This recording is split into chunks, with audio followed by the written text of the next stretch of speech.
Hello, I'm Felicity Cohen. I'm so excited to introduce you to my Wellness Warriors podcast. For over 20 years, I've been a passionate advocate for helping thousands of Australians find solutions to treating obesity and health-related complications through surgical intervention and holistic managed care. My podcast is dedicated to all the people, past, present and future, who have helped shape my journey and continue to inspire me to work consistently to achieve a healthier Australia in both adults and future generations. I hope you enjoy it.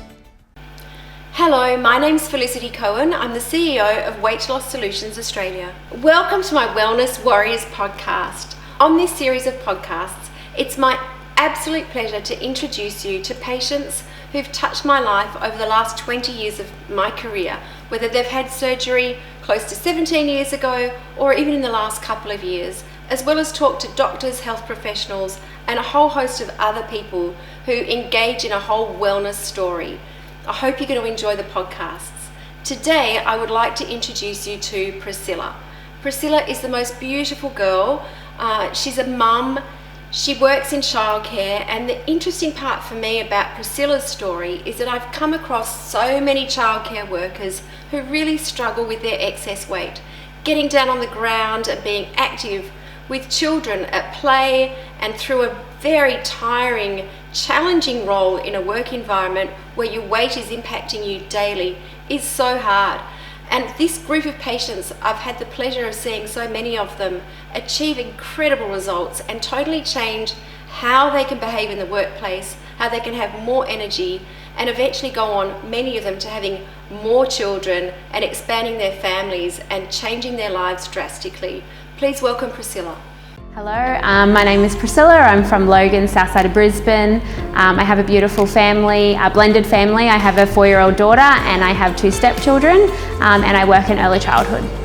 I've literally been overweight my whole life. I literally don't remember a time. Actually, I do. I was in grade 9. I was in cheerleading, and I remember, I don't even know why, but we all had to stand on the scales, and I remember being 53 kilos and bawling my eyes out because I was in grade 9, 53 kilos, which that sounds pretty cool, but everyone else who was in grade 9, 53 kilos was really heavy. And I remember that was the moment where it kind of started, and I was like, wow, how embarrassing. The ideal back then was to be, in a cheerleading outfit and you had your stomach showing, and I had to wear that because that was the uniform regardless of my shape. And that's embarrassing to have to wear that. But that's the uniform and there was no other option, and I didn't want to miss out. Everyone always just used to say, you're beautiful. You're just a funny big girl. That was who I was for years. I don't even think as an adult, it kind of just stuck that it was just the friend, just the funny person. I would always talk to other people and myself in third person. So I removed the emotion, or I would make the joke first about being big, or, putting it out there first so they didn't have to awkwardly say it to me. I was like, I already know I'm big, it's fine, don't worry about it. I was the one that kind of did the icebreaker to make sure that I still felt comfortable being around other people. I didn't want to miss out. I was a great dancer, I was a part of a team, and it was just that one element that made me feel like I wasn't the same as everybody else, but I refused to say no. I was like, no, I'm doing it. It's important to me that I still push through. My mum would always tell me, don't listen to them, you're fine, don't worry. And I look back at photos and I go, oh yeah, I was fine. But at that moment, it didn't matter what anyone else said. It was I don't look the same as them. I had my first childcare job and my parents went overseas for 2 weeks and I had to fend for myself, and I was like, oh, I had to do all the shopping for myself, and I had to you know, basically live. I was 17, and I remember like not having any idea about food or like really what was going on, and I knew I couldn't afford to takeaways every day while my parents were away. So I remember eating like carrot sticks and celery for 2 weeks because I was like, I didn't know what else to cook. Like I was really uneducated about nutrition and everything like that. And I remember eating that every day at work with like some of the girls. We would have lunches like together with the children and everything. And because I was bored because my parents weren't home, I would finish work at 3:30, jump in my car, head straight home, and Hamish and Andy were playing at 4 o'clock. And so I would just go jump on the treadmill and walk for half an hour. And I did that for a month and lost 25 kilos by just making that switch of, because I was bored, rather than being bored, I was going for a walk listening to the Hamish and Andy show at the 4 p.m, you know, drive thing. And that was really good. Wasn't healthy because, hello, like 25 kilos in that short amount of time from eating celery and carrot sticks, probably not ideal either. So it's on the other end of binging, or the other end of, you know, it's still terrible.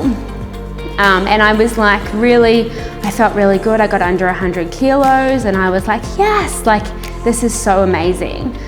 And then I rewarded myself with food again. I went, you know, I would go out clubbing with my friends and we would go and get KFC Ultimate Burger meals, or we would go to Hungry Jack's before a night out, or I'd go out Thursday night, Friday night, Saturday night, Sunday night drinking with my friends. So I was consuming all this stuff to reward myself. And in essence, I put on like 40 kilos by doing that. So I put on double to what I had lost by rewarding myself through food. So that went on for like years, since I was like from 19 to the age of 24. That was going on. And then I met my partner. I was going to the gym, you know, thought I was doing everything right, but the weight was never coming off because it was my food. I think I was 20. I had committed to go on a Kentucky tour in America, and you know, the ideal, I didn't want to be a heffalump. So I joined a gym, got a personal trainer, was doing like PT 3 times a week, spent like $200 a week on training. Was like, oh yep, this will be great, you know, like I'll be able to like have a really good time in America. Didn't invest my money in the right places. I should have invested in a nutritionist or like somebody to help me understand. I wasn't interested in Weight Watchers. I wasn't interested in any of those programs, only because at that point they were only ever marketing around older people. There was no younger people my age that were had anything to do with obesity. So I was like, oh, I'm too young to be associated with Weight Watchers, or I'm too young to be associated with a different brand. So they weren't even an option for me. So I just did personal training instead, which was good. You know, like it did kick-start it a little bit, and I did lose weight for America, which was great. I did what I needed to do. What was your weight at the time? I think I was around 110. Okay. Yeah. And you know, I had a really good time in America. I partied a lot, ate a lot of food, came back to work, and then I was going to get back into it again. I was like, I'm feeling really good after my holiday. I want to keep this happening. I met my partner, and then 8 short months later, I fell pregnant. I lost weight during my pregnancy, but then I put on like, I don't know, around 30 something kilos after pregnancy, because she wasn't sleeping. So I was staying up, snacking. I was, you know, doing all of those things around having a young baby. I was prepping everything spot on for her, but then by the time I'd finished with her food, I don't have time. I don't have time to do that. I'm just gonna go and get to the shops, or I'm just gonna either not eat, or I'll have a toasted sandwich, or I wasn't eating quality food. It wasn't until I moved out of home that my friends started to notice that I would like be asleep and I'd be down at the fridge eating. Really? Yeah, and they were like, Priscilla, and I like zombie. Like as a kid? My mum used to make comments that there would be like biscuits next to my table, but I was like, no, I didn't do that. I don't know where that came from. But I must have been walking to the fridge and eating at nighttime. Because it got to the point once I was aware of it when my friends had told me when I moved out with them that my mum was like, make sure you hide your car keys because you don't want to sleepwalk and go for a drive in your car. Because it was like, I was literally would walk down, sit in front of the fridge and like cook a meal, like while I was sleeping. Really? Yeah, like they filmed me one night when we lived down the Gold Coast and I was like, that's not me. They're like, yeah, it is. They're like, we tried to wake you up and you ended up just sitting in front of the fridge, like with your legs crossed staring at the fridge at the end. And I was like, oh. So I don't know, like subconsciously or unconsciously, like if that was like a massive part of it, because during the day, like any of my friends would say, you only eat what we eat. Like you're not eating massive portions. You're not eating, you know, like I'm not shoveling food down. I'm eating what everyone else is eating, but I don't know whether or not I was then waiting to secretly eat to comfort myself. But I don't know why I wasn't happy, because the environment was there. I had loving parents, I had a sister, I had family, and I had friends. So I had all of the things that you would think you would need to feel happy. Oh, they tried to, you know, they would try and have conversations and I would instantly freeze, get defensive. I'm like, I hate you all, like, none of you love me.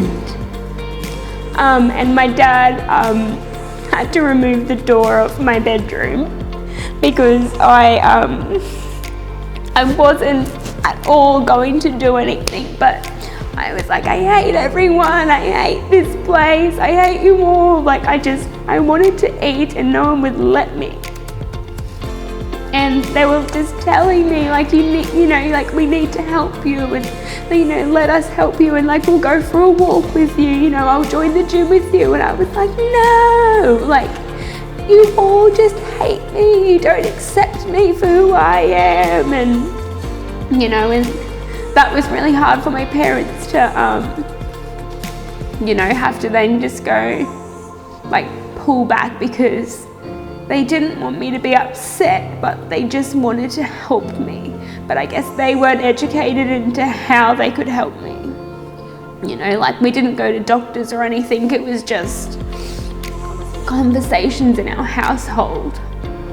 I wish instead of her, you know, telling me, you know, like I've had enough, or telling me that, you know, I shouldn't be doing something, I wish that she could assess the situation and see, okay, she likes this particular type of food, you know, I'm gonna make it with her and talk her through it, or I'm gonna go to the shops with her and let her choose one thing rather than her hiding something, her having the choice to go, you know, we've got to work on a couple of things. You can have, you know, this one particular thing that you want from the shop and you can have it 3 times a week, but we want to be with you when you're eating it. Or we want to be around you, we want to talk to you about it, or, you know, with whatever, like it was.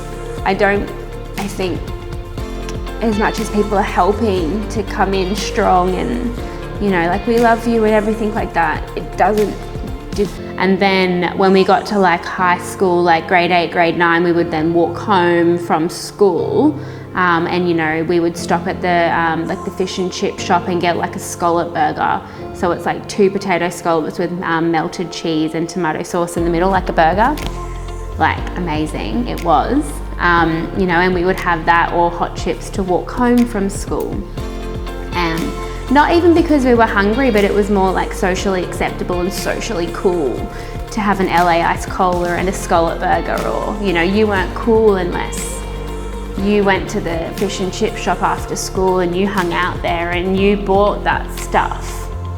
So it was, you know, like you know, if you didn't come home and you didn't have that on your way home, you weren't, I guess, yeah, considered cool to try and like not fit in, but everyone else was doing it, so, you know, you got money from your mum as well and you did that. You know, you would have your packed lunch for school, but then after school hit, no one's around, we can do whatever we want. We were walking home from school. As you know, your mum said, as long as you get from A to B and you had this amount of time to get there, like, so I guess those were those types of habits that happened from like grade 8, grade 9 onwards. And then I guess if you're eating hot chips every day and scallop burgers and drinking LA ice cola and that's at what, 3 o'clock. Even though we're walking home, we're not burning the same amount of, the ratios are not there. And then we would finally get home and then, we would have dinner and whatever else. And then it was like you reward yourself by eating your dinner by having dessert. So then, I've then somehow managed to scoot in the average person's meal. I would associate a whole nother meal at 3 p.m. But not even just like an apple, it was like, like hot chips or a scallop burger. And then I think grade like 10, maybe. I remember it only happened on a handful of times, but I remember coming home from school like so hungry, and I would like go into the freezer and defrost like sausages and cook eggs and have like sausages and eggs at 3 p.m. in the afternoon. I wasn't hungry, but I think I was addicted to the grease and addicted to that needing something to eat at 3 p.m. that was substantial. Like by that stage, I needed a meal. It wasn't just a snack anymore. I needed to have dinner at 3 p.m. And I did that when no one was around. My mum wasn't home, no one was home, so no one could tell me off for having a double dinner. Mum would get home at 5 o'clock or whenever she would finish work, and dad, and then we would then prep for dinner. No one knew. I would do my dishes. I would, pack it up. Yeah, I was really active and was always busy on weekends. We were always going to parties and, getting drunk and doing all that type of stuff. We were always hungover, so we were always having like KFC every weekend. But all my friends were skinny, so it didn't affect them, but it affected me. But I was not gonna not have it because they were all having it, and it was convenient to all go to the one place. Back then there wasn't really other healthy options around besides Subway, and I wasn't interested in Subway back then. I wanted a burger.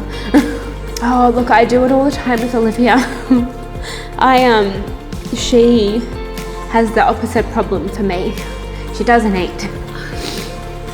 And I find it really hard, but I've always taken her to a pediatrician or to the doctors and being very clear about, the expectations that she needs to have, and make sure that there is only good food available if she does want to binge kind of thing. And when I do let her binge, I do get looks from people, but I'm like, she hasn't eaten all day. Like, she wants that sandwich, she's getting that sandwich. I don't care what time it is. I want her to eat because she needs to be healthy. But she comes to the gym with me and she participates sometimes, and we're always doing things together as a family, which is one thing that she does see. She does see that, but it does suck that before, I hadn't fixed myself before she came around, because we've got some, not like, well, they are bad, they're bad associations. So, we'll be at the shopping and my partner drinks iced coffee, and then she'll be like, there's daddy's drink, or she'll look at Coke and she'll go, that's mummy's drink. And I'm like, oh, stop it, how do you know I drink Coke? So we haven't fixed those bad problems yet. But she will only drink water and milk, and I'm like, yes, she's not interested in those types of stuff, and I'm hoping by the time that she is, we've cut them out of what's normal to her, because that was one thing that I was like, oh my God, I don't want her thinking that her mum's always a big person and she just drinks Coke, or she's, my partner drinks iced coffee and he smokes, or I didn't want her to associate items or food with her parents. I'd prefer her to, to be at the gym and go, that's mummy's gym. I would never go into a clothes store though. I would avoid that at all costs, because I hated that they were just doing their job, but they would come up to me and just assume I was a size 18, you know, without actually checking or anything like that. And I may have only been a 16 or I may have been a 24. Like, I didn't like those types of interactions with people where they would just assume something. So I would always just shop online because it was just easier. I could get exactly what I wanted without anyone making me feel like I should be a certain way, or because they've physically looked at me, they've instantly gone, I know what will fit you.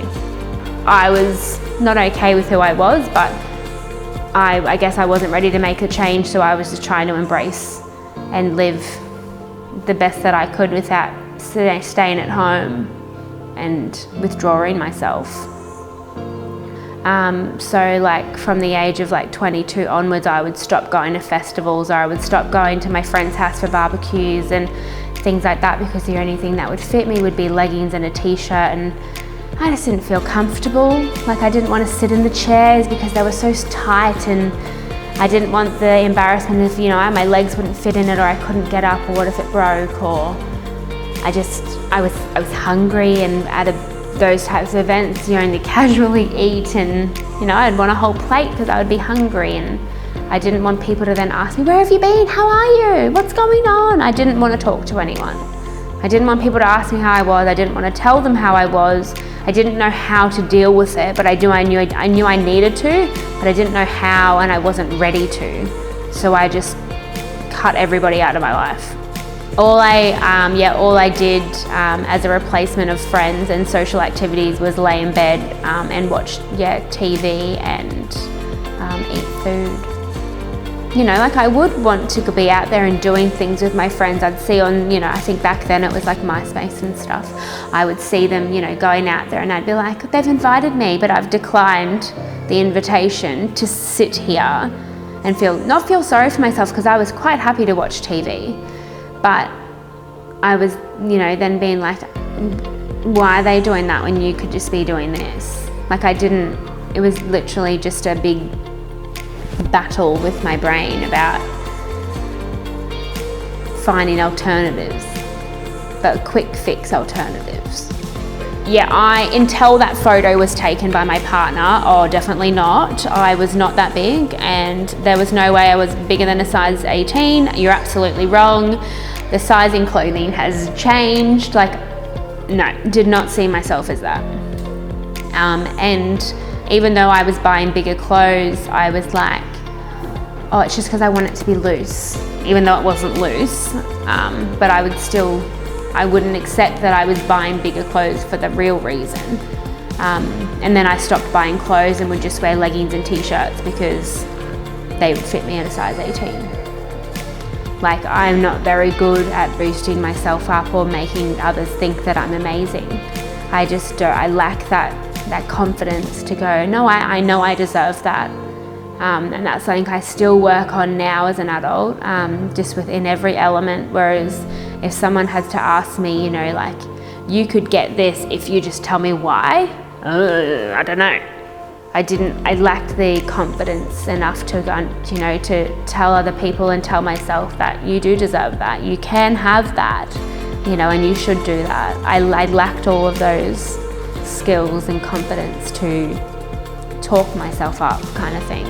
So I guess I would hold back on a lot of areas, or, you know, I'd be at staff meetings or anywhere out there and they're asking for input, and I'd be like, I know the answer, but if I say it out loud and someone questions me, I'm going to go, oh, I don't know. So I wouldn't talk. I wouldn't put myself out there, even if I knew the answer was right, because I'd be like, oh no, they're going to talk to me and other people are going to look at me, and then I'm going to have to justify, and I wasn't interested in doing that. While I was a centre manager at Springwood, we had just opened a new childcare centre, and I was the manager there, and I was doing like 12-hour days and I wasn't eating. So in replacement of eating, I was just drinking V and Coke and going to the vending machine because I just needed a quick fix and fuel to carry on for the next hour and everything like that. I think the mixture of that and stress, whereas stress was never in my childhood, whereas adult stress and I was a parent all came into head, and I literally ballooned out of control.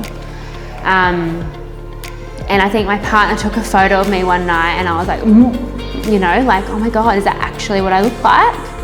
And then I made a New Year's resolution that New Year's, you know, I was going to get fit and going to get healthy. And my first thing that I was going to do was go for a walk around Burleigh Heads. And I did that with my friend. We walked all the way around Burleigh on the bush walk. We were literally like 10 meters from the car, and it had been raining that morning, and I like slipped and fell on like a bit of mold or mildew, whatever it's called, and I rolled my ankle and fell down the hill. And everyone was trying to help me, but no one knew how to because I was big. It's like they were like, oh shit, you know. No, I'd actually just done my whole walk. I was actually fine. I didn't fall over because I was puffed.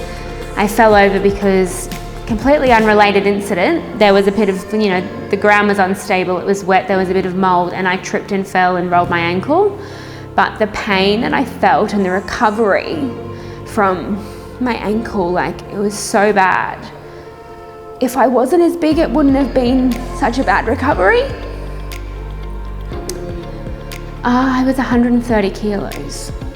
And being so short, like, it's really, you know, it's very evident like how wide I was. And the only way to get out, I had to climb over like this fence. And climbing over a fence with my leg was like, I actually thought it was broken because I've never experienced that much pain before. My friend got her car and brought it up to the closest part that she could, but I still had to climb the fence to kind of hobble myself out. And they were like, just stay there, we'll get an ambulance. And I was like, God, no, I am not having an ambulance. I am not having everyone taking photos of me, like putting it on social media, like, oh, look at this fatty, you know, falling down Burleigh Hill, you know, trying to exercise. No.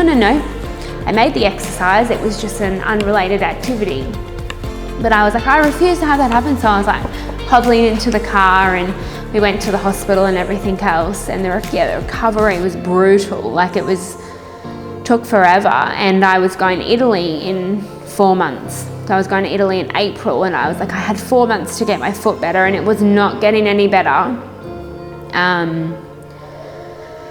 But we still, obviously, you know, when in Rome, you still go. Walking around with a really bad foot, and the amount of walking that you do in Europe was torturous.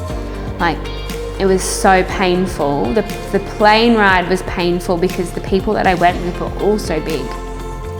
You know, sitting next to people, shoulder to shoulder. Like, we were literally taking turns of who was going to sit forward and who was going to sit back, just so we had the legs and arms didn't have to touch. And you know, you could hardly put your tray table down in front of you. We had to ask for seatbelt extenders. Like, what the hell? Like, that's not okay. It was all of those, like, I had mentally, my partner took a picture of me and I'd mentally said, all right, I need help. And then all of a sudden, all these things started happening that made me go, wow, it's really bad. You know, like the seatbelt thing happened and rolling down my ankle happened, and I was like, I literally need to do it now before I get sick. So I went to the doctors, tried 100 different blood tests because I'm like, there's got to be a reason. Like, there's got to be a reason. But completely healthy, like my blood pressure, everything's fine, my cholesterol's fine, just physically fat. So yeah, that's when, you know, I said yes and really took control back of my life. Was, yeah, like the week before, not last New Year's, the New Year's before, when my partner took a photo of me. Because I was like, let's just get a photo and measurements, like let's just see where we're at, you know, new year, new me. And then tried to kick off the New Year's resolution with an epic fail. But in hindsight, probably the best thing ever. Yeah, like we go out on the weekends now, we ride bikes together, we're more of an active family. And we are really conscious about being an active family. I make sure that, you know, every Sunday I meal prep and I go to the gym, and I include my partner comes to the gym with me for every training session, just to kick me up the butt but also support me. And my daughter sees that. She sees the type of relationship and the bonds that we have, and she's a part of that. And without the surgery, she wouldn't see that. She would just see mummy is Coke and daddy is iced coffee. Really work on my nutrition and my mental health and still break down the rest of the walls that I've got. I want to, now that I've entered into the first stage of the Gold Coast Marathon, I really want to do the next part. So I want to do the 10K next year. I've got 12 months now to train for it. I want to be able to run, a good chunk, if not half or more of it. So that's going to be one of my main goals for next year, is work on my endurance and my fitness. I just want to be strong and fit. Now that I'm under not that it was ever a number, but now that I'm under 100 kilos, I've stopped looking at the scales as the be all and end all, and now I'm going off my body and my mind and how I feel, and all of those things make me feel good. So now I'm kind of searching for all those feel good moments, as opposed to being obsessed with what the number had said on the scale.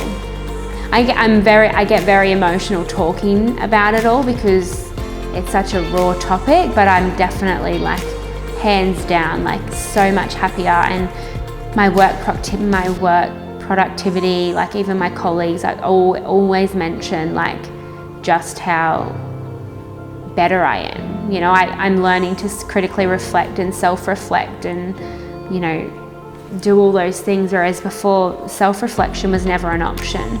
It was, I'm right, everyone is wrong, or you're all picking on me. And it's about understanding where they're coming from and all of those things. So because of that, because I feel happier, I'm more inclined to take on the information and become better. I remember when I would go and hang out with my friends, and this is part of the reason as to why I stopped hanging out with them, is because they would associate a drunken memory or a bad time or a funny time with me, and I was always to relive that moment or to be that person or that persona that they had envisioned of me.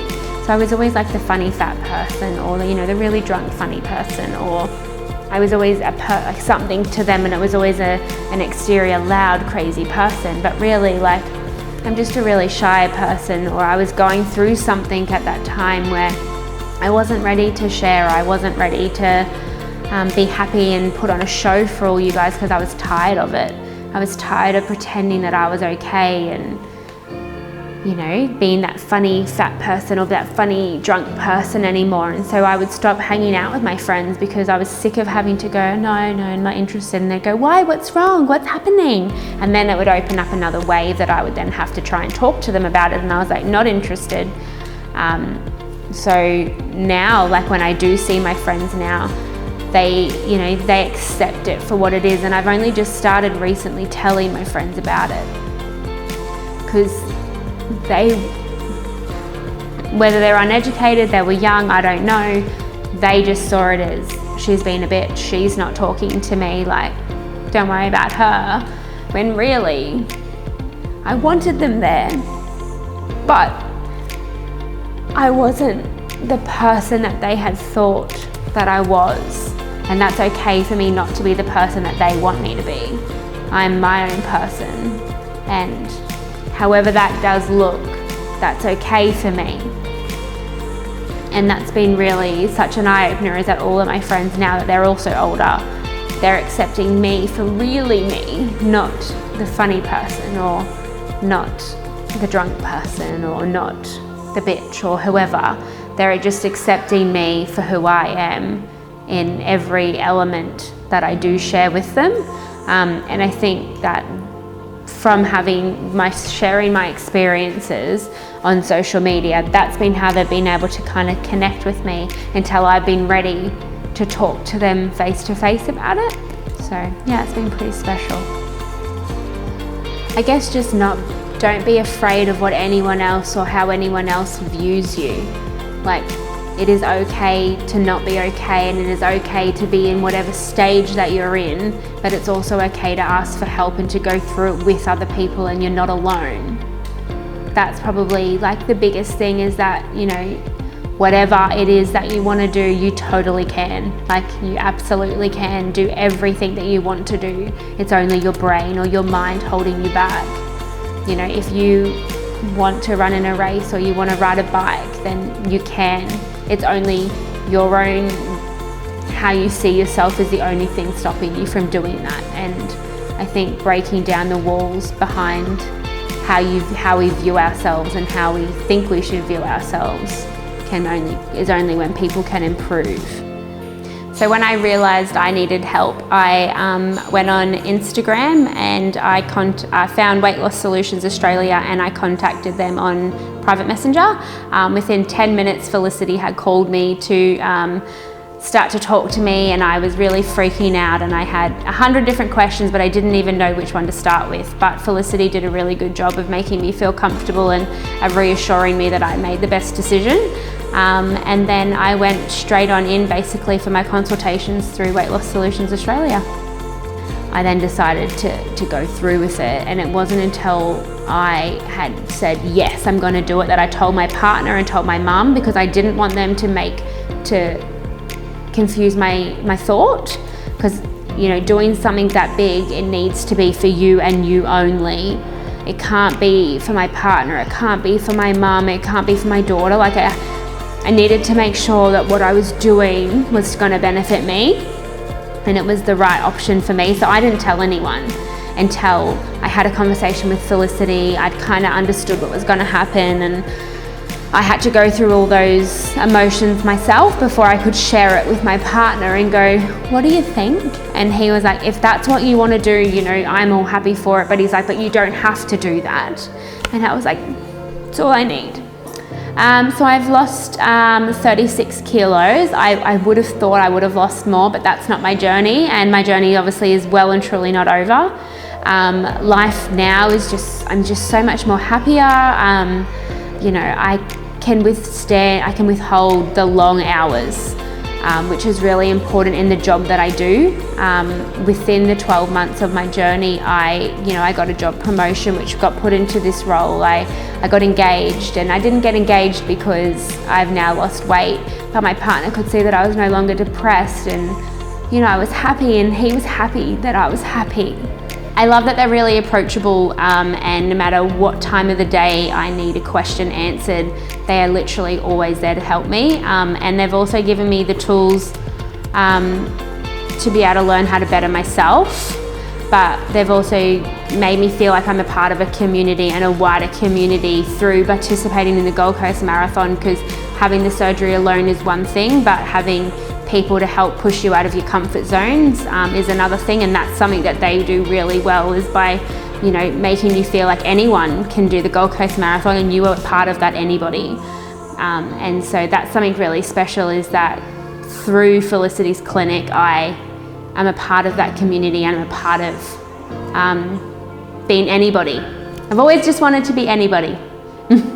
Yeah, so one of the main reasons as to why WeightLoss Solutions was the reason that I ended up going with them is because of the aftercare program that they offer.